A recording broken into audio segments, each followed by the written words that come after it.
the dangerous time of the year with sun and UV light and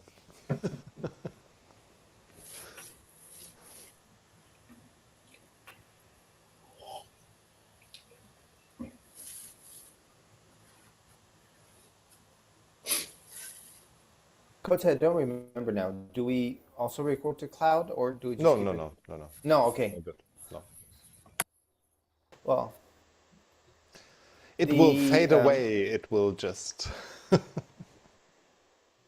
impermanence. Yeah, that's one of the basic things, right? Yeah. Every assembled thing will fall apart again. That's how it is.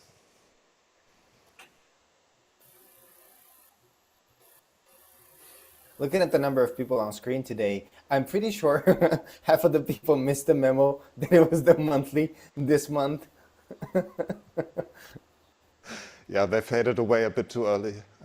So towards the end of the first hit, they're going to start pouring in, being all surprised. What happened? We're already live on YouTube. Ooh. Hi, Pan. Good morning, Pan. What are you doing up? Why are you not laying down? How are you feeling? How are you doing, Pan? Can you hear me? I can see. We can see you. Yes. Okay. Um, I, I'm in pain. So, You're in pain. I know. Please be kind to your body.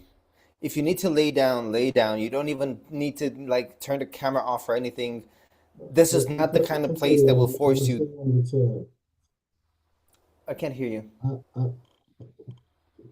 I will, I will stay on the chair. It's okay. Okay. Just be kind to yourself. Pan is just recovering from a little medical thing, so he's struggling with a lot of pain. So I was trying to convince him that he can lay down. It's okay. Good Hi, morning, Mandy. Mandy. Good morning, Shosai. Gote, we're live on YouTube. Everything is ready. I'm going to mute myself and go sit down. It's 1 minute Yes, before the perfect. beginning of. I'm gonna mute the rest of you.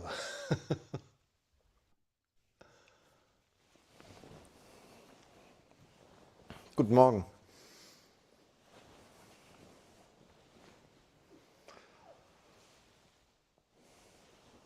We are close to our beginning. Please find your cushion. Calm down. Find your unique, stable posture. Or a not so unique one, if you choose to.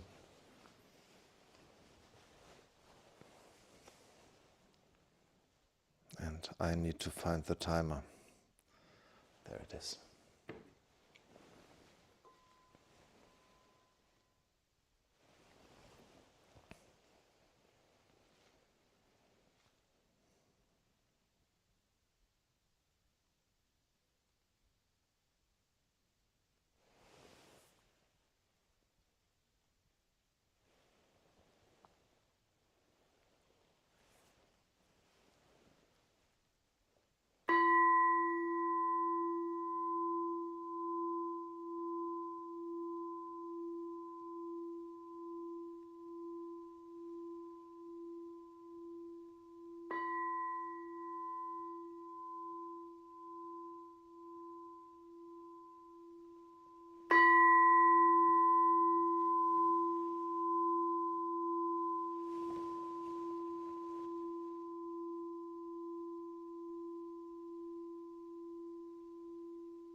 Let us chant the robe verse together.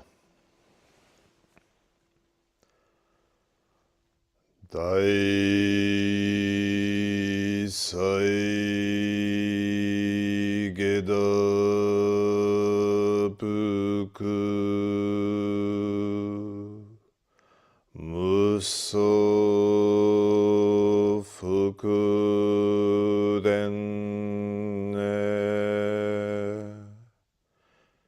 Hibun yorai kyo kodo shoshujo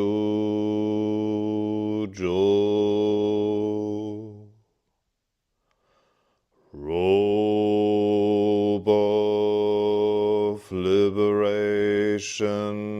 boundless, fields beyond both form and formless, wearing the Tathagata's teaching, vowing to save all sentient beings. Dai sai geda buku muso fukuden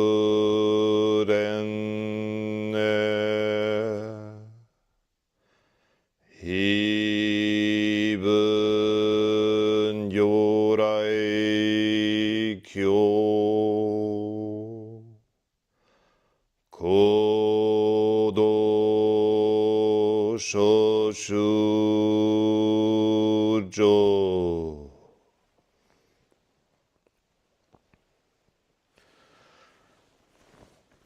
Please take your time.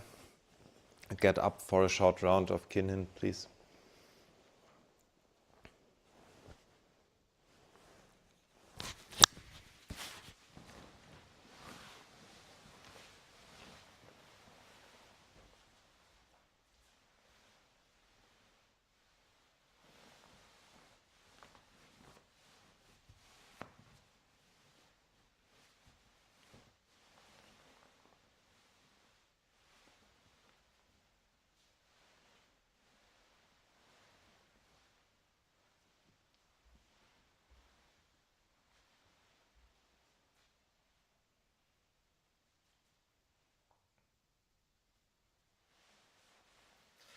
And for those just coming in, hello, we are just starting with our second round with 10 minutes of Kinhin. We are half an hour early today because it's the monthly Sunday Zazenkai. But you're right, we will sit Zazen afterwards and also have a little talk.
Zazen.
Thank you for sitting together, everyone. If this is what you came for, feel free to leave. I would encourage you to stay for our ceremony, though. We will chant the Heart Sutra in Japanese today, and we add the Zazenkai, the identity of relative and absolute, because it's our monthly one. And we'll have a short talk and maybe a bit more talking afterwards, if you want to stay for that too. If not, and you leave now, have a nice Sunday. And give us a moment to organize ourselves and set up the cameras and all of that.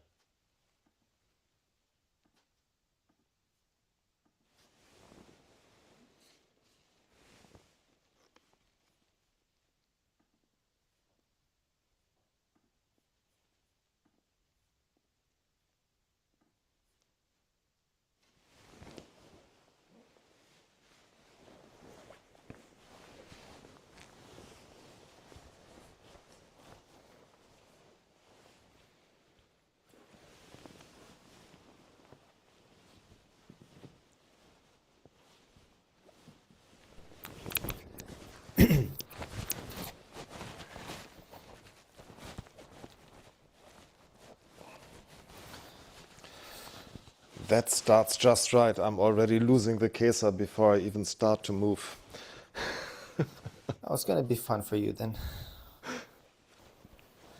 Everyone, please don't follow Kotei's bows. You can bow together with me when we bow. Also, if your body needs it, be gentle, be kind to yourselves. You can sit in Seiza if you wish, and you would be with your hands in the Zazen mudra, or you can stand in Shashu if needed, or in Gasho, but don't push yourselves too much. It's a longer service.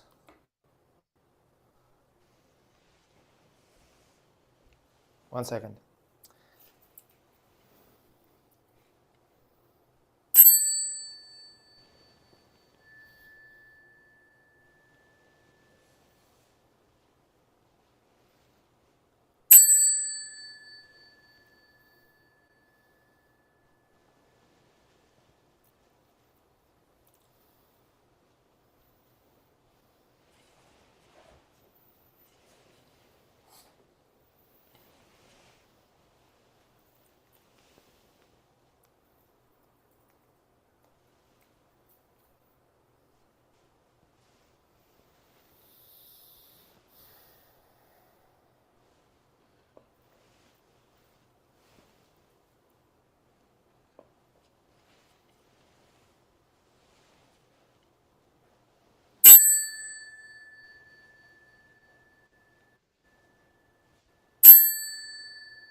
Makahanya namita shingyo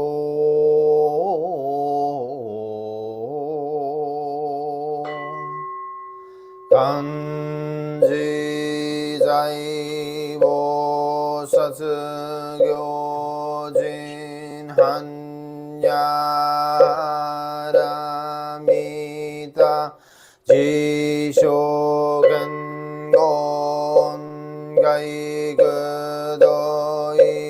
사이그 야구샤리시 시기 후이 구구 후이 시기 시기 서구제 구구 서구제 시기주 석여 시기 야구반 여제 샤리시 제쇼호 구소후 쇼후 메츠후 그후 조후 조후 겐제고 구주 머시기 머주 석여 시기 머겐니비 제신 니머시기 쇼고미 서구 호머겐가이 야이시마이 시기가이 머머며 야구머머 묘진 나이시마러시 야구마러 시진 머그슈메츠도무치 야구무도구이무쇼도꼬보다이사타이 한야람이다 고시무게게무게게고 무구후언니 사이덴도무소 극연의 한산제 쇼버스의 한야 바람이다 고도구 안오구 다라산야구 산보다이고지 한야 바람이다 제다진추 제다며 슈제무 조슈제무 도도슈 노조 이사이고 시지즈프고고 세스한야하람이다 슈수구 세스슈 와츠갸데 갸데 하라갸데 하라소갸데 보지소아가 한야 싱요.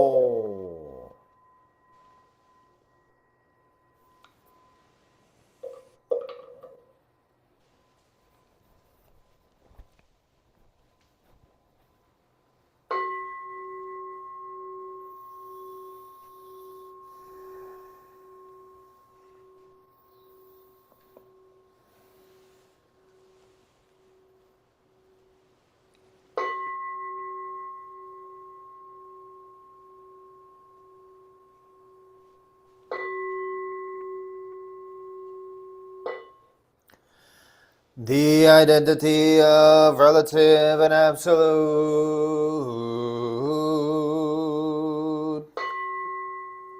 The mind of the great sage of India is intimately conveyed west and east, while human faculties are both wise or dull in the way there are no northern or southern ancestors.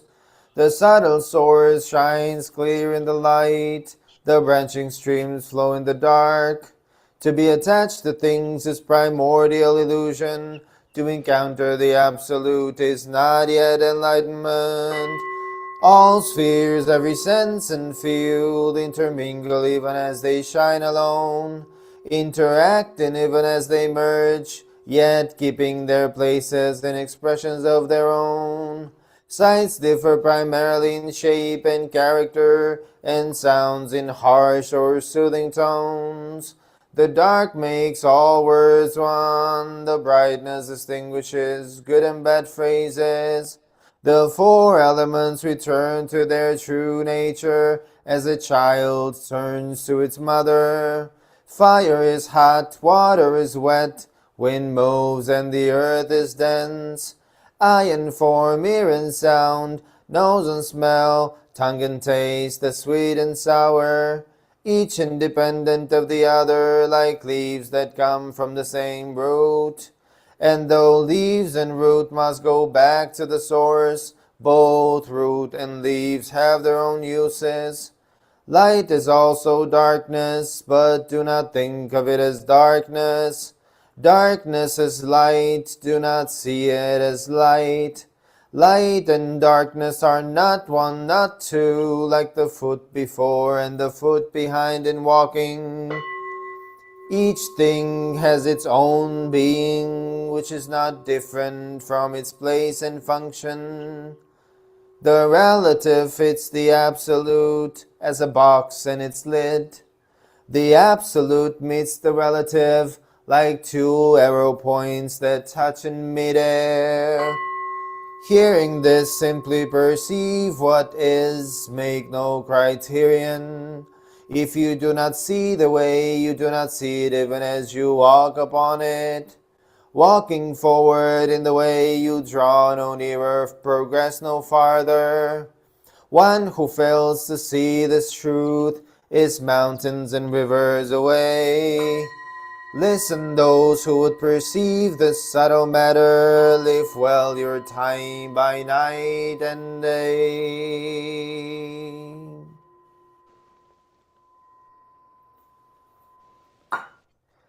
Buddha nature pervades the whole universe, reality existing right here now. In reciting the heart of the perfection of great wisdom sutra and the identity of relative and absolute, we dedicate our sincere efforts to Shakyamuni Buddha, honored one, the historical Buddha and teacher, and to those ancestral teachers, Eihei Dogen, honored one, Soji Keizan, honored one, all successive honored ones up until Zuigaku Rempo, honored one, and Gudo Wafu, honored one, and to all other honored ones throughout history, same yet diverse honored ones whose names have been forgotten or left unsaid. We also dedicate these efforts to the three treasures, Buddha, Dharma, Sangha, to all awakened ones and teachers in all places and times. We especially seek tranquility and well-being for all creatures now suffering or ill in health. May they be serene through all their ills. May their lives be at peace and wisdom pervade the darkness of ignorance. We dedicate our hopes and aspirations to all victims of war and violence and natural events, to the injured and to all families touched by these tragedies, to the healing of hatred in all countries and among all peoples, to the wisdom and compassion of our world leaders, to the peace of the world and harmony of all beings. Thus let the harmful effects of words, thoughts, and actions be dispelled, and compassion bloom in perpetual spring. May we all realize and live the enlightened way together.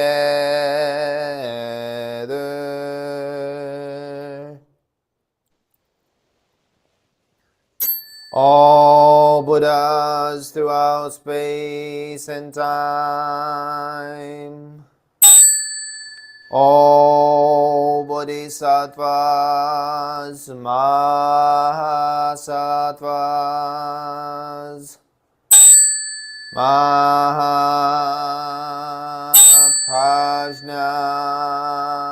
Paramita.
All harmful acts, words, and thoughts ever committed by me since of old, on account of beginningless greed, anger, and ignorance, born of my body, mouth, and mind, now I atone for them all.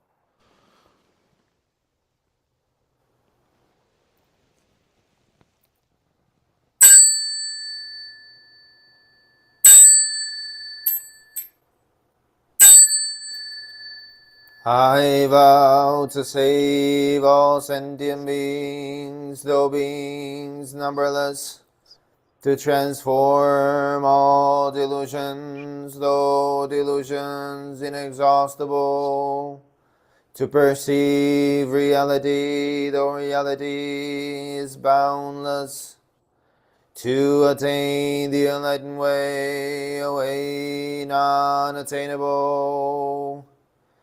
I vow to save all sentient beings, though beings numberless, to transform all delusions, though delusions inexhaustible, to perceive reality, though reality is boundless, to attain the enlightened way, a way non-attainable. I vow to save all sentient beings, though beings numberless, to transform all delusions, though delusions inexhaustible, to perceive reality, though reality is boundless, to attain the enlightened way, a way non-attainable.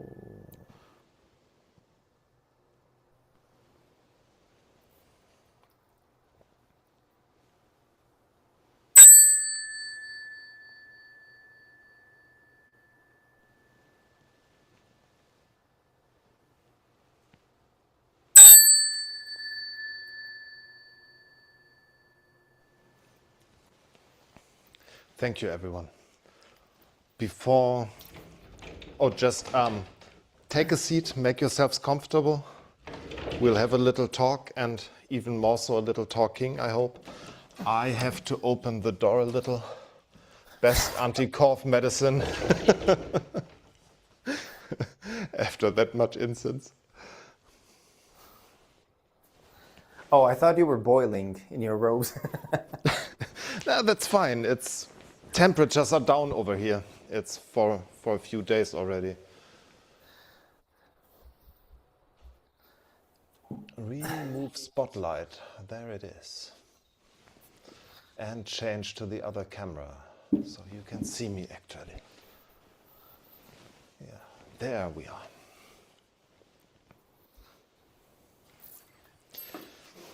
If you need to leave now or want to, I will not hold it against you. If you want to drink, to make yourself comfortable, to whatever, that's fine. You don't need to sit in attention.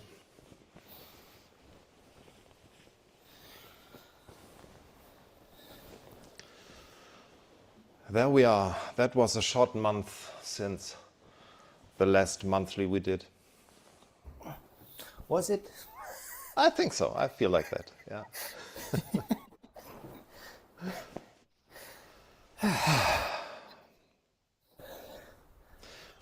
Let me drink a little too. Whoa. Oh, that was fizzy. That was... That was the proof that this is no alcohol. I don't know if it's the smartest thing you can do to have gas fizzy drinks before you have to talk for 30 minutes. It's especially bad when you drink before chanting and the mouth keeps salivating. Is that the right word? Salivating, Yeah. producing saliva. Yeah. which it does It's more if of you eat or drink something directly before doing a. something else. Oh, Will wait a you? second. Yeah, wait a second. Yes. Because I'm going to record this to cloud. No, you don't have to. I will. Well then.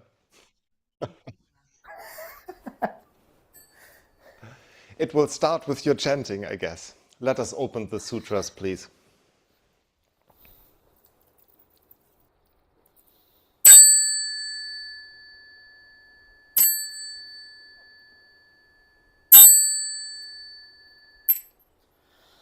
The Dharma, incomparably profound and infinitely subtle, is always encountered but rarely perceived.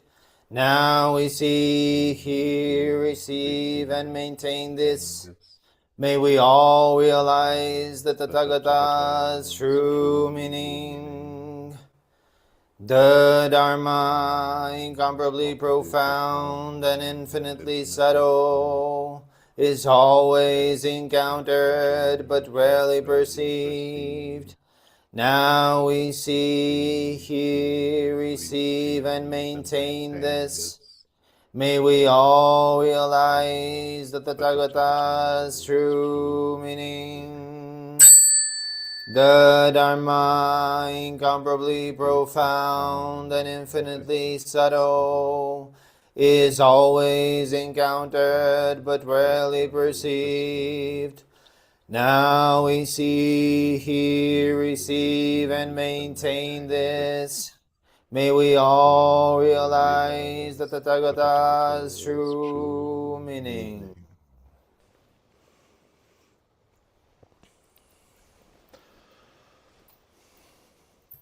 As some other Sangha chant in this moment, I hope not to misguide or mislead what I'm saying.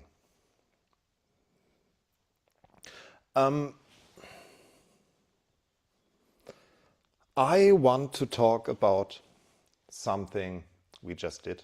I want to talk about Shikantaza,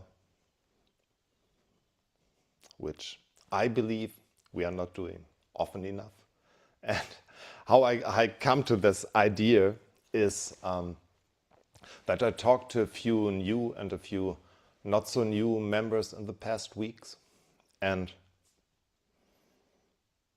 which is a wonderful thing, by the way, to see our standards, if you want so, with a fresh view, with a fresh mind, through the mind of someone else, the stuff that changed over time and become something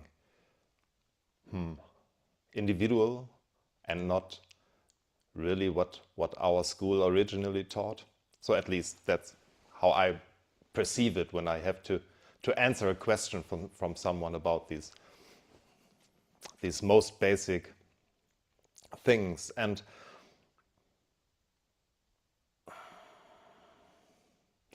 I got to talk several times in the past weeks about how Zazen and Shikantaza might not be synonyms for each other, how Shikantaza is a certain type of Zazen that our school is practicing.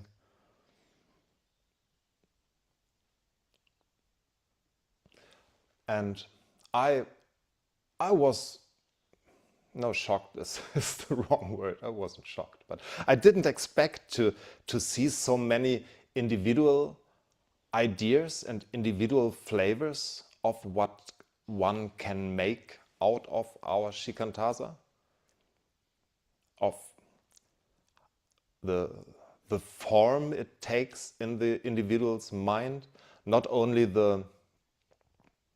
not the part of awakening, not the part of what is happening in the mind during sitting. That is, of course, individual, and awakening is something very individual. But the method itself, how the method itself changes from person to person and develops into something that neither Jundo nor Dogen taught, I believe. Which is not wrong, things develop, but there are a few standards. So several times the old counting the breath came up.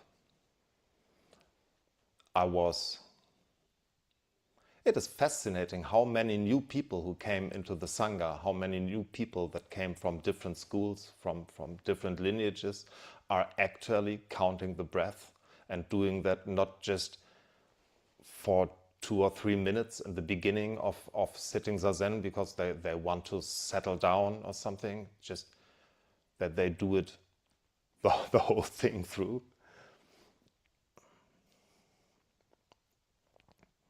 And also how folks can think that the analytical approach to past memories or to fears of the future should be part of Shikantaza sitting itself, how they not just observe what's happening there and dissect it at a very distant point after the sitting, but dissect it right away, just try to force and press into thoughts to analyze them.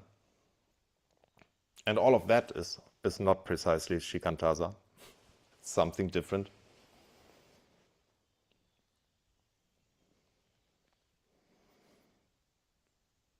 And so, yeah, so that's how I came to the idea of renting, talking a bit about this hub, this cardinal point of our school, which is so important to Soto and to Dogen in particular.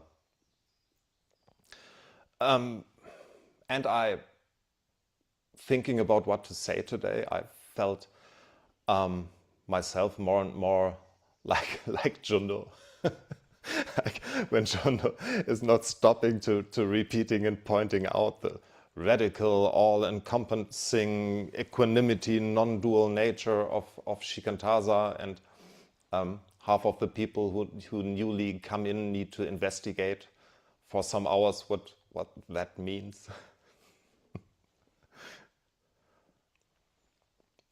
On a different tangent, but related to what I just said, I also thought about not offering any words today and asking you about what you are missing at Treeleaf and what, as you were new to Treeleaf, what you wanted to learn, what you wanted to see offered, what you want us to do together. And because that's always an ongoing discussion, of course, how we can do things better.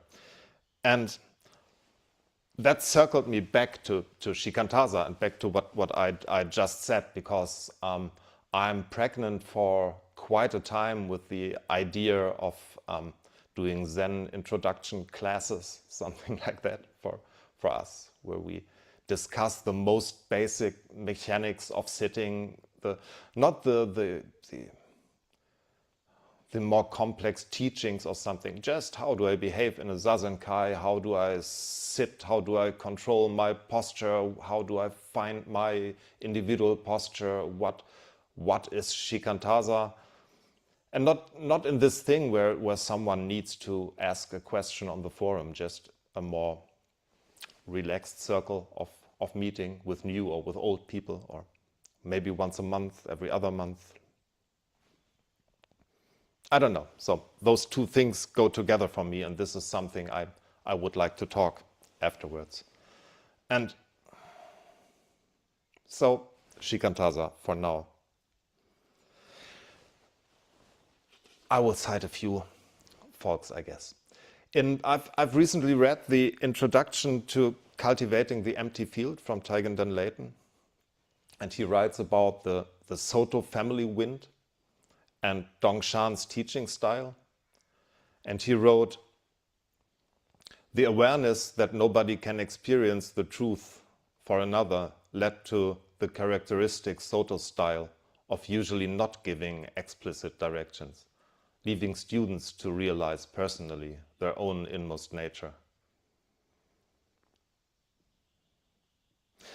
Awakening must be personally realized rather than transmitted as conceptual knowledge. And I believe this is the heart of what our Shikantaza does, where we teach a very rudimentary method and not like breath counting or analyzing the impurities or whatever earlier schools did to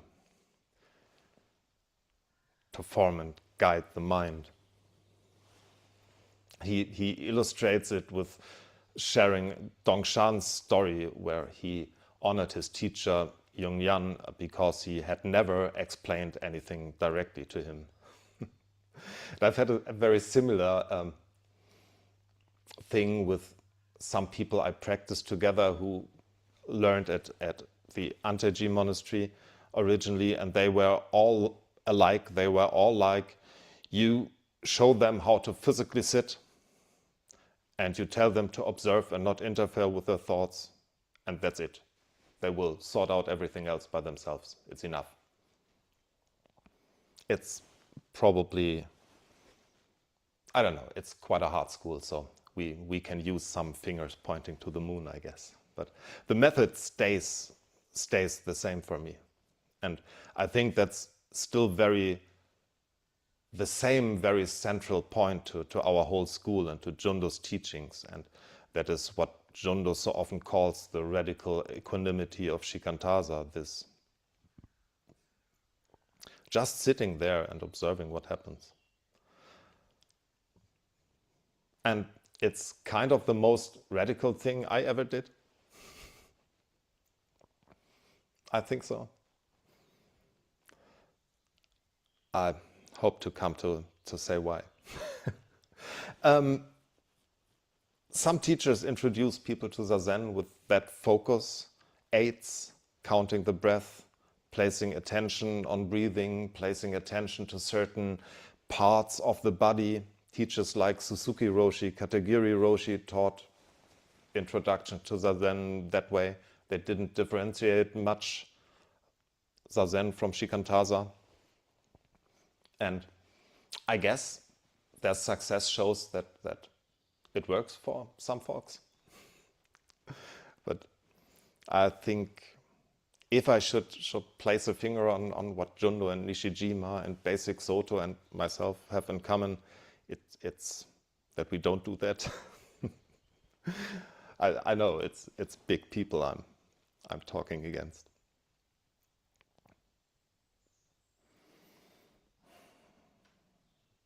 I think breath counting is not Shikantaza, and starting with this initially might even hold someone back from stepping completely into the unknown, from opening completely, from experiencing what Shikantaza is about. This just wholeheartedly doing just this sitting. Not sitting while managing attention towards an object. Not sitting like a vegetable that doesn't care about anything. An awake sitting, of course. Not sitting while trying to manufacture a certain state. Not sitting while continuously evaluating whether things are going well or badly. Just sitting. Just alert, awake, sitting. And that's all. And that's a very radical thing, I believe. Because not controlling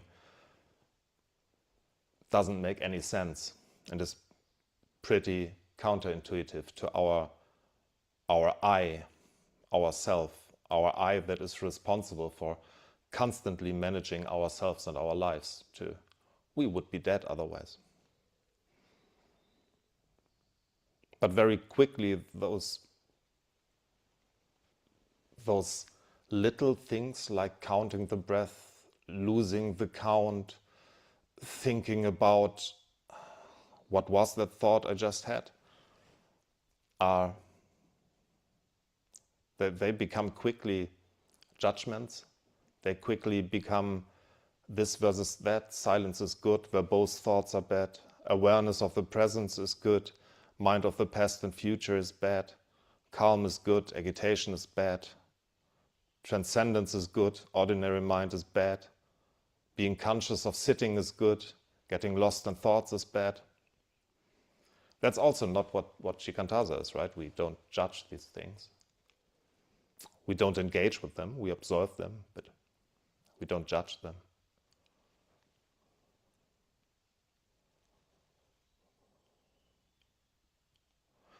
that controlling and evaluating self keeps at the center of practice if we don't drop that.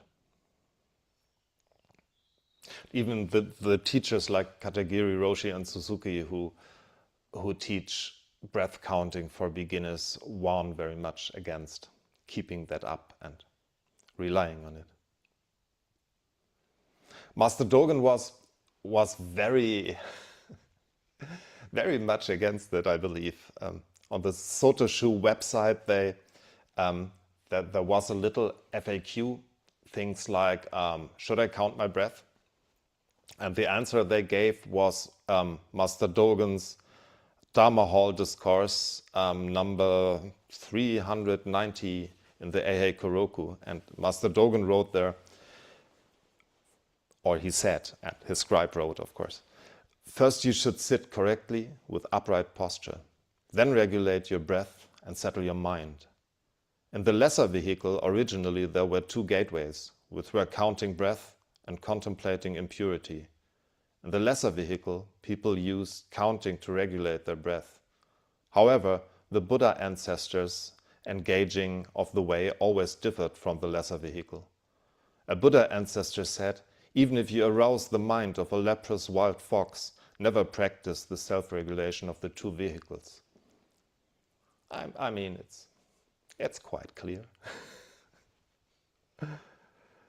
When he was asked about how the Mahayana, how his school approaches it, he said, after some discussion, ultimately, exhale and inhale are neither short nor long. And that's quite a Dogen answer, I guess. Not replacing one meditation object with another more sophisticated one, but undercutting the whole thing, the whole framework of grasping practice through control.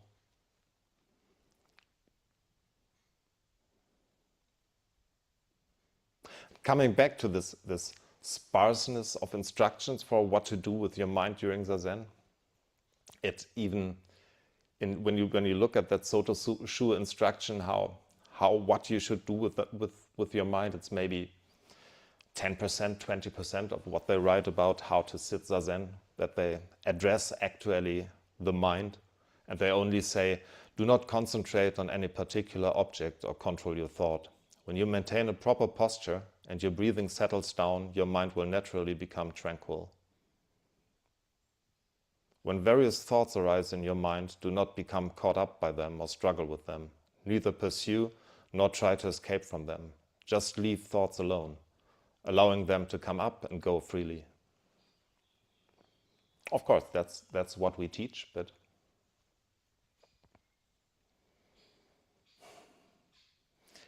it might take a different form from time to time over the years. And at least for me, it is good to revisit those ideas. Rather than cultivating awareness of one particular thing, Shikantaza withdraws from exclusive focus on any single physical or mental object and instead opens wide to everything, not focusing on anything, not trying to get somewhere, not trying to become something else. Calm and transcend, for instance. This is pretty counterintuitive. The controlling I we identify as feels responsible for keeping everything together, for making progress, staying safe, improving ourselves. And setting that aside can feel pointless, passive, even irresponsible. Seeing even the initial wailing when you sit down, even the initial agitated mind, some try to counteract with counting breath or things like that. Seeing even that as part of Shikantaza, seeing that not as something to get rid of, but something to observe and accept is pretty counterintuitive, I guess.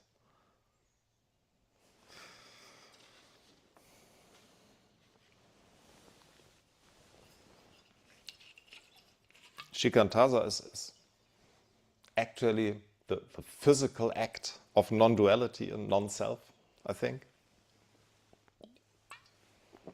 Not as the philosophies we are also always talking about, just as the practical doing of this. The very act of sitting and not longer struggling so much with experiences, allowing thoughts, judgments, emotions, boredom, calm, clarity, confusion, all of it to arise and pass within the sitting itself. Not trying to do anything, not forcing us to return to anything, just not engaging.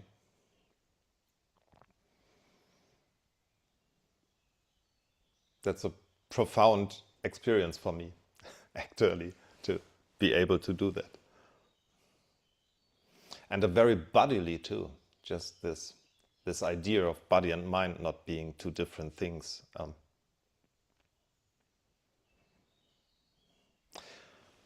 Maybe some more citations. I wrote something down. Karl Bielefeld is one of the Dogen scholars and translators. Wrote in Dogen's Manuals of Zen Meditation, a book of his, and he described this as the essence of Buddhist truth experienced directly, sitting our shikantaza. And Sawaki Roshi, who is kind of connected to our lineage, said something like that too.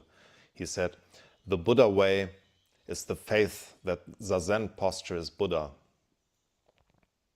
What we can do is sit with the faith that Zazen itself is Buddha, that Zazen posture itself is beyond thinking. Shikantaza is only concerned with Zazen posture.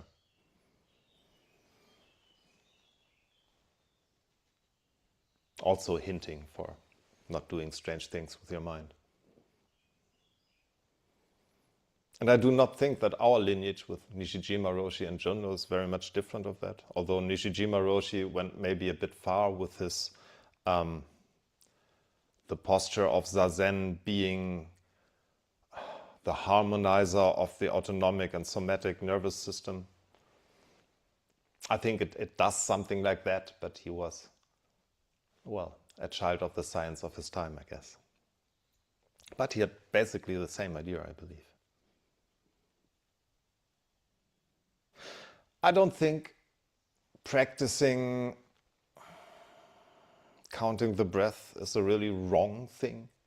You can do it if you want, but it's not shikantaza, I think. Shikantaza to me points beyond any method of mind control. It is precisely the opposite. It is the absence of control. It is pushing the self, that out of the equation.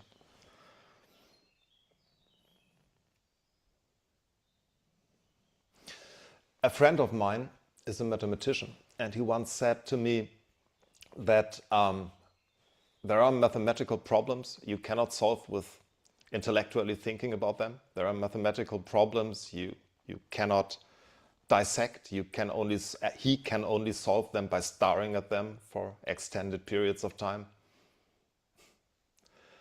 I don't know, I'm not a mathematician, but I think I get what he means, and I think that's somehow the method how Rinzai folks solve koans when they take it into their sitting, into their zazen, not shikantaza.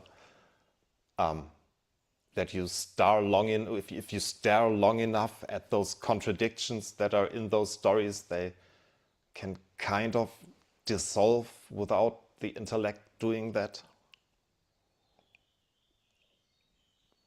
And I think that our shikantaza is doing the same thing with staring at the things that come up, staring at our experiences, our fears, our memories. Just staring at them can somehow solve the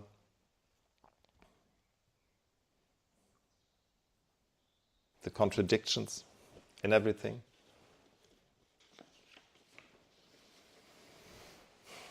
And with that, shikantaza is also that what takes these effects of it off the cushion. That we learn to see life in that way, in a different way, that we can that we are able to watch things, not get carried away by them. Maybe even the source of being able to get better at keeping the precepts or something, that you are not forced to be reactive anymore, that you're not forced to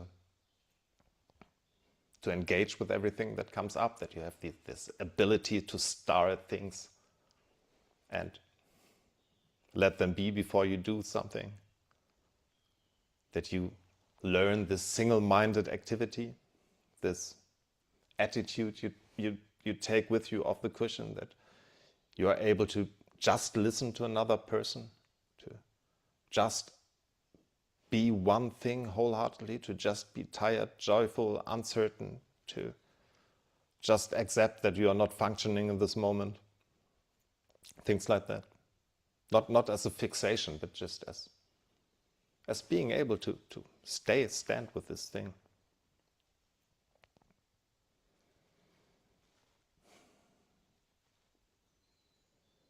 I don't know. Sometimes fully engaging with this moment is enough, I guess. Not because it is a technique for achieving something, but because this life as it is becomes more real.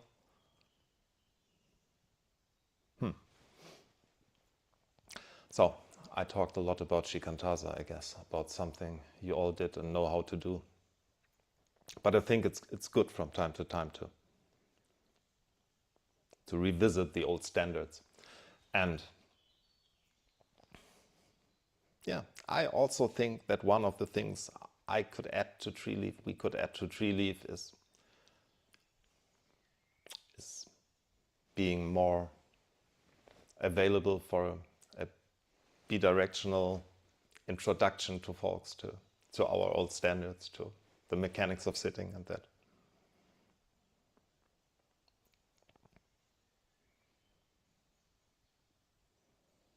So that's it.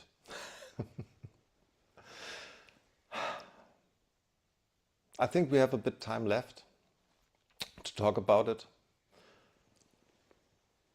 Maybe we close the sutras first, so that we can let it flow out and allow people to leave if they have to, if we talk longer. Yes, please be so kind. If I remember it. May the merits of these teachings penetrate into each thing in all places, so that we, together with every sentient being, may realize the Buddha's way. All Buddhas throughout space and time. All Bodhisattvas, Mahasattvas, Maha Prajna Paramita. Paramita. I think I switched 2 words between it. Anyway, All good. it's fine. Same meaning. Yeah, just be with it. I mean.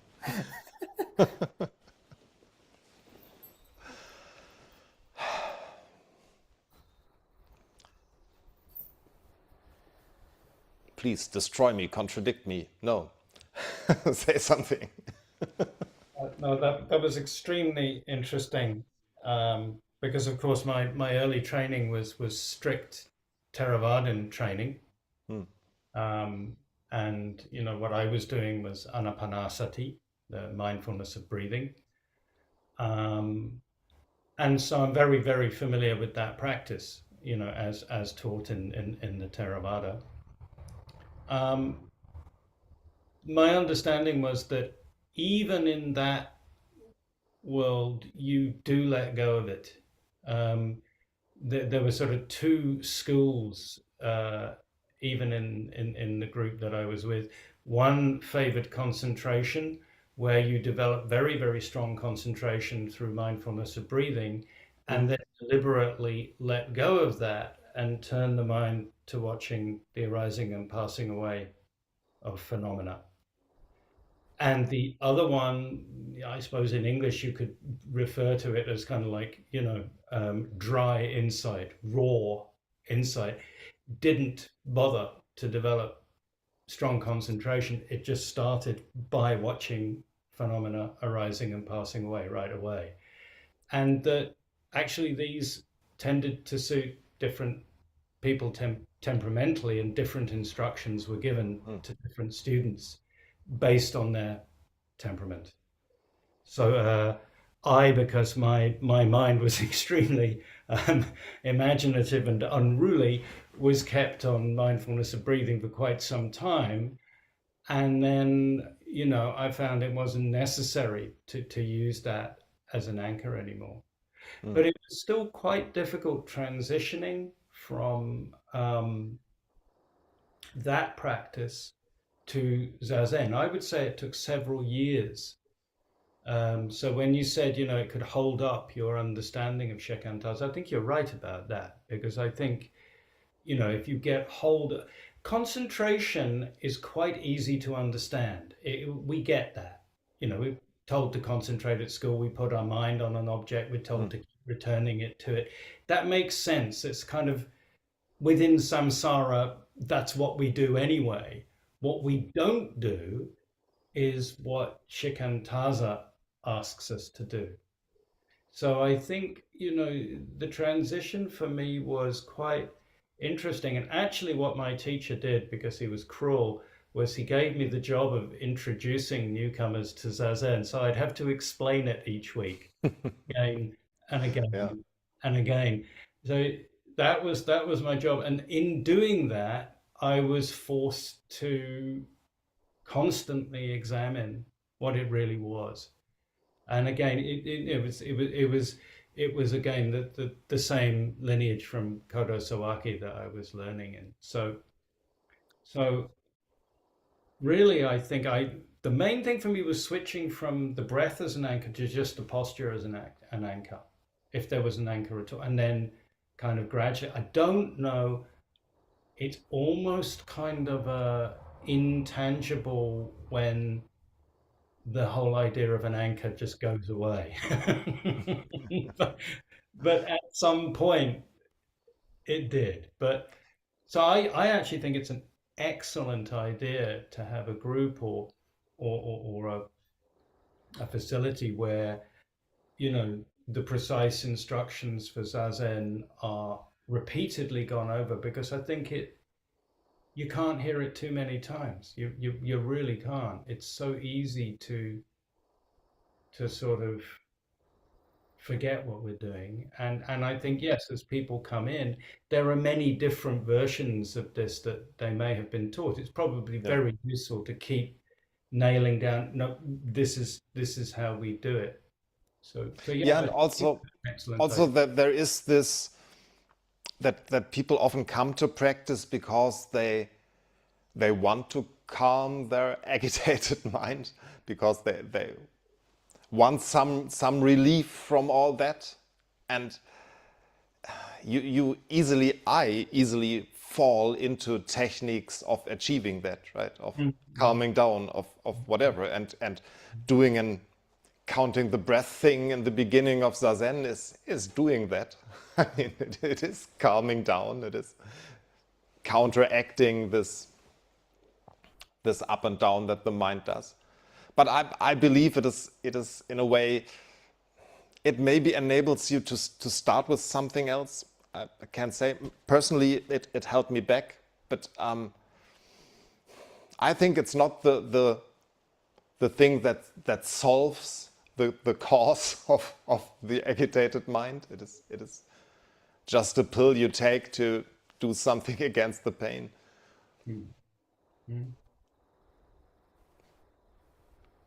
Yeah.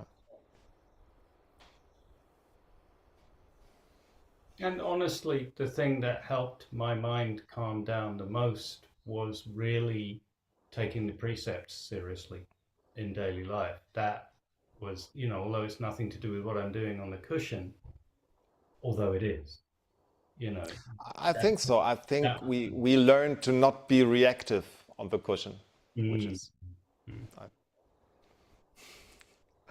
But yeah, I get what you mean. Yeah.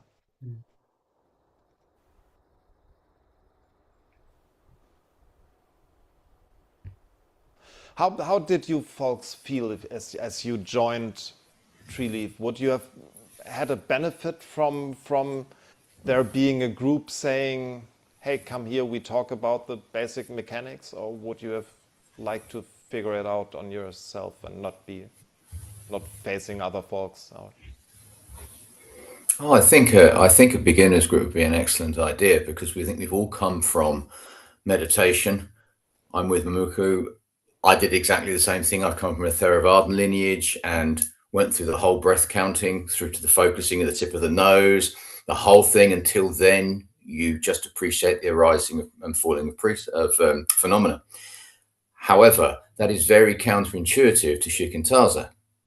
It's almost like Shikantaza is beyond that, and reaching the place where you can appreciate Shikantaza has been quite a journey for me, because you do naturally fall to doing something.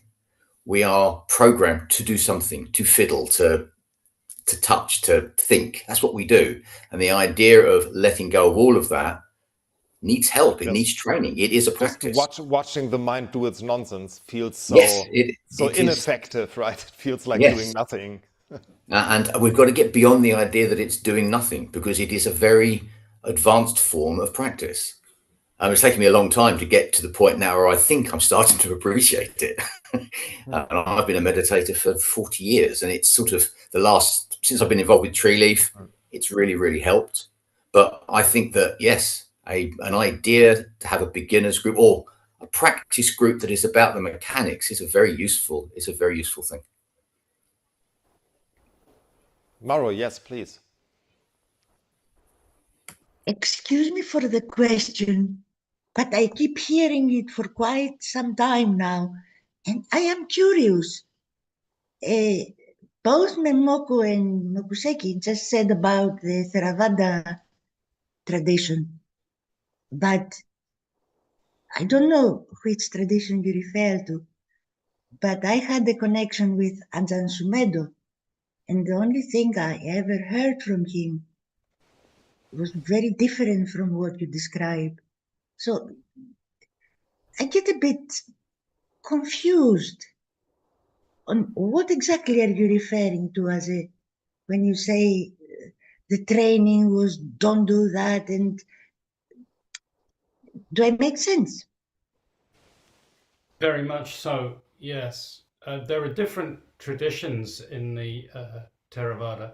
That's the forest monk tradition teaches very differently from the temple tradition, which was where my teacher came from. So the temple tradition is much more biased in favor of concentration and control of the mind. I think the forest tradition is different, although within the forest tradition there are many different, each Ajahn teaches very differently, actually. There are very different approaches taught. But I think, yes, you're right. I think Ajahn Sumedho has quite yes, from what I can remember of talks I've heard of his, quite an open approach to it, compared with the way that I was taught, which was much more tight control. I did a lot of labeling of mental states, for example, which they don't do at all in the forest tradition. I'd label hatred, craving, lust, joy. So I was literally, placing labels on the mental states that arose and passed away. I don't think they do that even remotely. They almost use a mantra thing by repeating Buddho, things like that. Or Ajahn Chah taught that. So yeah, they can be very different approaches for sure. Yeah.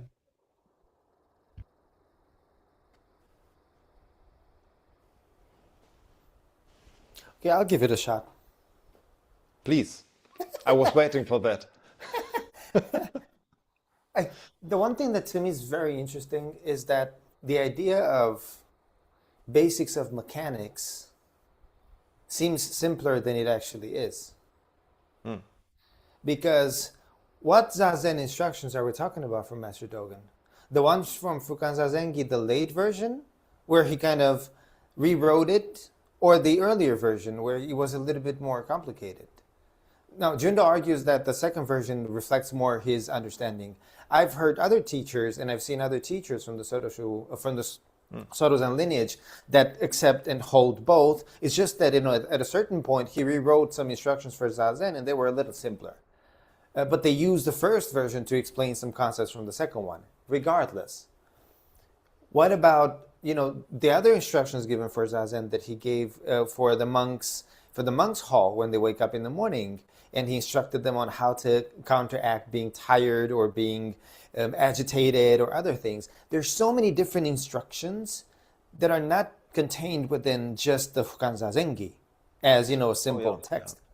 Yeah. And so when we think of that, also we brought up Sawaki Roshi. The posture of Zazen is the expression of Buddha Dharma. Well, yes. I'm paralyzed. I need to be laying down. Am I not expressing the Buddha Dharma? Well, am I only sitting of course, but that's the posture of Zazen is maybe an individual thing. Yes, right? but that's my whole point. Like the posture of Zazen is not just the body, right? It's right. Body but and mind they talk about the body. We had someone here right now that has gone to a Soto Zen temple, and they were told they cannot sit because you should be dying on the cushion. It doesn't matter if you have bad knees. Medieval. Yes. That's medieval Japan, right? No. It's modern day in Spain. No, but it is medieval Japan that made it into today. Roshi. But so what I want to say with this is, I think it's inseparable to speak of teaching Shikantaza and the teacher that teaches it. Oh yeah, I see our lineage in a way there, right? I see Jundo not really contradicting Nishijima, not really contradicting. But it's not the same thing either. Niwa Zenji, and it's not the same thing either.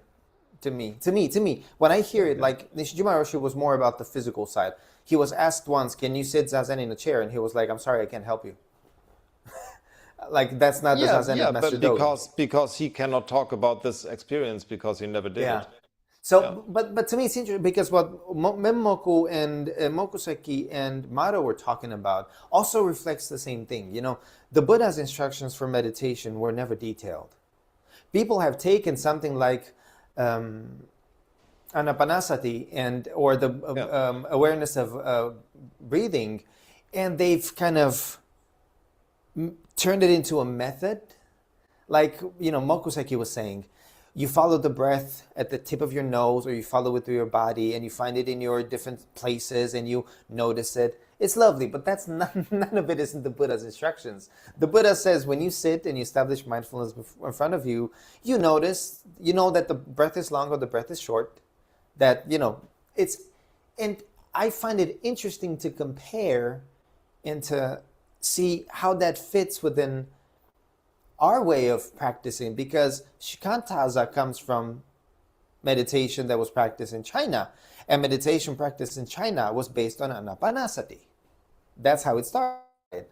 And so in some lineages, but no, it's how it started in China. But anyway, that's not what I mean. It's the beginning of Zazen for Master Dogen is instructed as you approach your cushion, you sit down, you take a few deep breaths through the nose, exhale through the nose, swing to the left and right. So I can't help but wonder always, isn't that coming in contact with establishing mindfulness in front of you at the moment? Like it's included in the practice. That starts earlier, right? That starts exactly when you put on your clothes you want to sit with.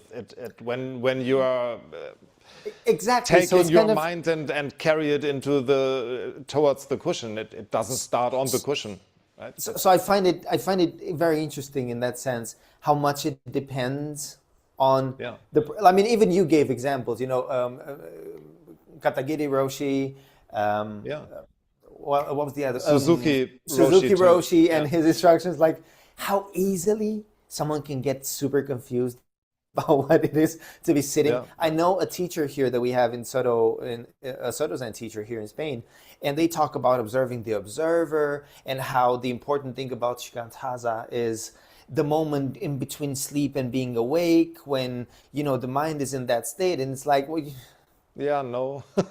Well, yes, for them.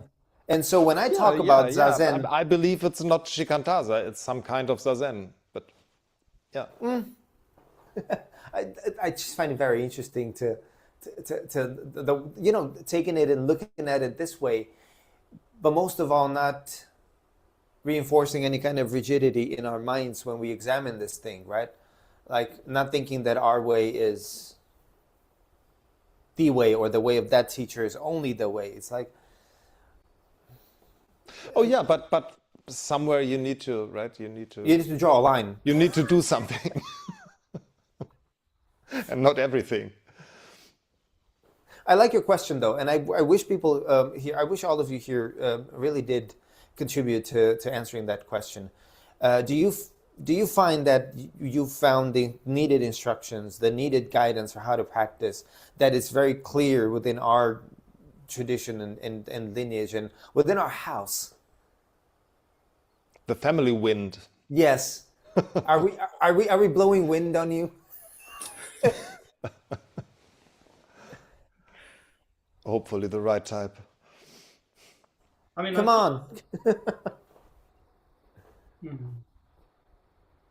I think it's there's the standard form that everybody does, and then there are minor adjustments that individuals have to make due to physiognomy.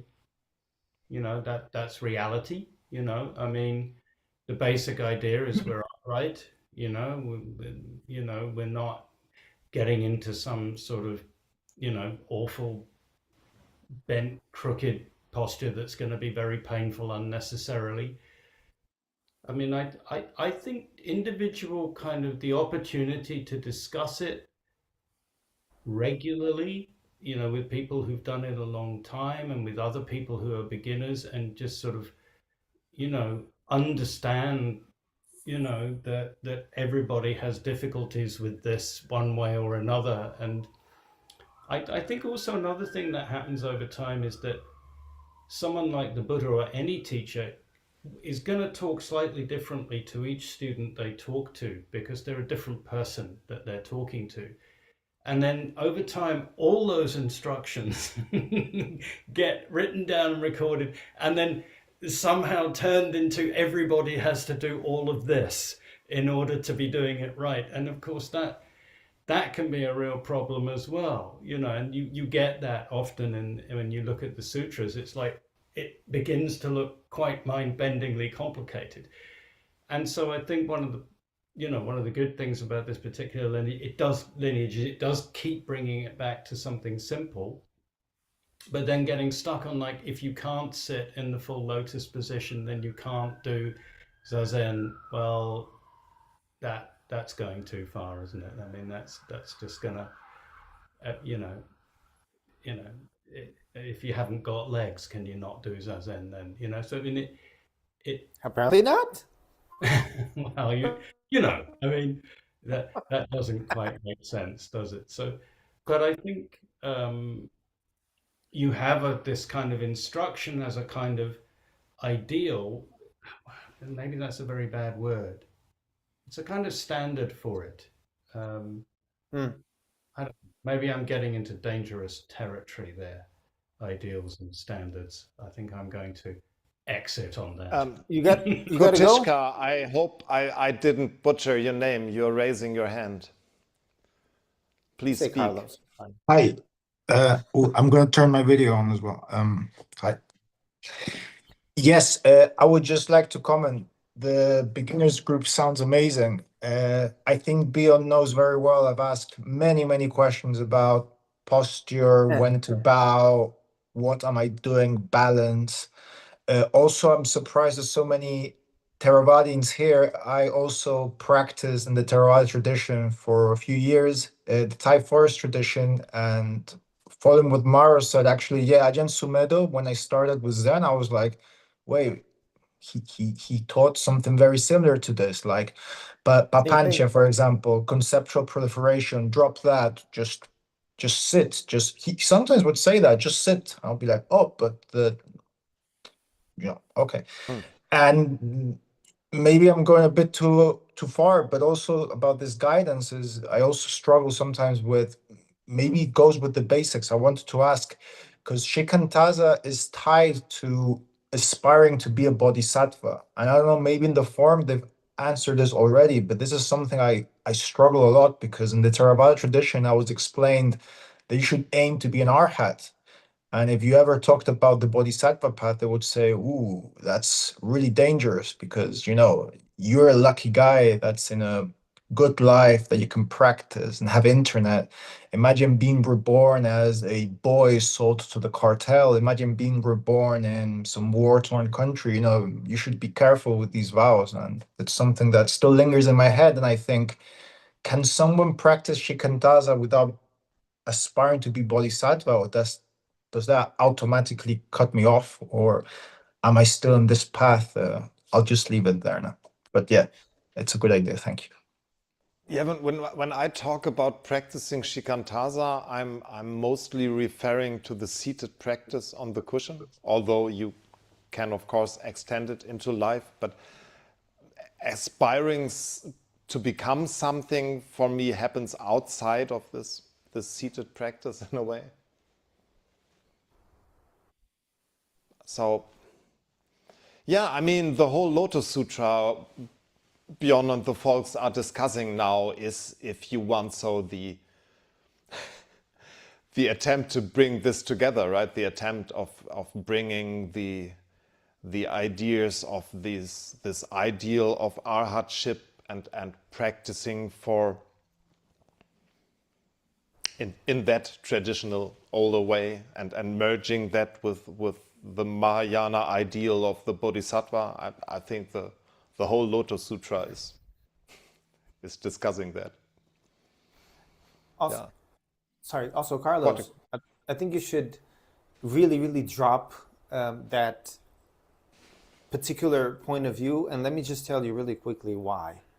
Yes, within a Theravada perspective, when they talk about the Mahayana and they talk about the Bodhisattva ideal, they're not talking about the same thing we are talking about. Because the Bodhisattva ideal in Zen is not the same understanding as the Bodhisattva ideal, for example, in Tibetan Buddhism. Right? We don't talk about postponing awakening until a future life, and being reborn again and again and again and again until you become a Buddha. That's not a concern for us at all. But within a Theravada tradition where your pursuit is that of arhatship, it is strictly tied into meditation. I mean, you know that, right? It's through that you attain arhatship, or even you become a stream enter. And once you become a stream enter within that framework, it is impossible for you to be reborn more than 7 times. That's not a part of our understanding. It's a different world, yeah. It's a totally different approach to that. So really, our sitting is not tied to that. It's more of embodying here and now. So it's better to drop the standard definition of that, because it won't help.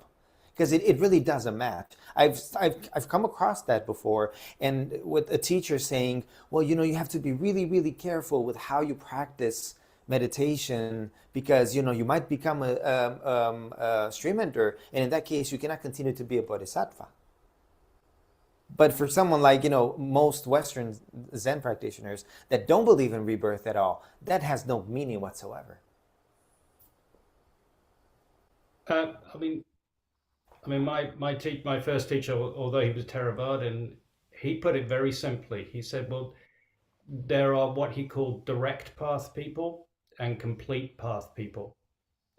And he said it was a temperamental thing. He said some people really want to develop love, compassion, patience, the paramis. That's their temperament. That's what they want to do. They have a tremendous desire to be a benefit to others. Some people really couldn't give a shit about that, and they want to be free from suffering, and they want to be free from suffering right now. And so the way that they practice almost automatically goes in 2 different directions. although the end result is the same. And he said, so the complete path takes an awful lot longer because you're not just developing direct insight into, the 3 marks of conditioned phenomena. You are developing all these other qualities that make you into a good communicator, a good teacher, all the rest of it. So, I mean, he said basically that's why you get this apparent division within Buddhism, and it's just how different teachers have taught over the years, and it sort of went like that. But actually, it's not really like that. Some people are going to get to that personal liberation very, very fast because that's what they're interested in. Other people not so much because they're interested in a more complete version of it. And I had that worry as well when I switched. I was like, oh no, I need to resolve this, and then I just kind of let go of it. Yeah, I don't resolve this. It'll resolve itself. I have the job, I think, to say that I kept you too long. Ah, That we are just about opening the next can of worms. So I will not do so. The last thing I wanted to do is I've seen Shosai's hand up, and I think we silenced you in a way, and I didn't mean to. So you have the I last just want, word. yeah, I am on. I just wanted to reflect on this being a fairly unique question because we are an online Sangha. If I go to a Zendo, someone with a big stick comes round and holds it against my spine, makes me sit upright, and the whole emphasis in the Zendo is all about posture. And what I think is unique about Treeleaf is not that we don't care about posture, it's that we are all just practicing together. And that to me is a difference between a sort of actual Zendo and Treeleaf, the online Zendo. When I used to host sittings, one of the things I wanted to do was to reach out. But okay, you'd see people sitting, their furthest forward part was their chin. There was this sort of great leaning forward. You just wanted to reach out and poke their chin back in. But it's fine. They're sitting Zazen. It's not the posture. It's the doing. And I think the doing, as Uchiyama says, takes 30 years or longer, or forever. I'll leave you with my little Thank you. joke about Yeah, counting my breaths. fear with that is that we are not doing the best we can with the folks who join us, that we don't help enough with the posture of body and mind, and that we, like you said, in a that's absolutely no concern in a physical place. Someone will take you aside and tell you what to do. Maybe. Not all Zendos do that. Hopefully, I've experienced it like that, but thankfully. However, I think I kept you 20 minutes over the time. I shouldn't have done that. For once, we actually talked. I'll take it. That's good. I thank you all for coming and for staying so long and for pondering our practice. And I wish you a wonderful Sunday. Thank you. Take care of yourselves. Thank you. Thank you. Bye-bye. Bye. Bye. Thank you so much. Bye-bye. bye. Bye now.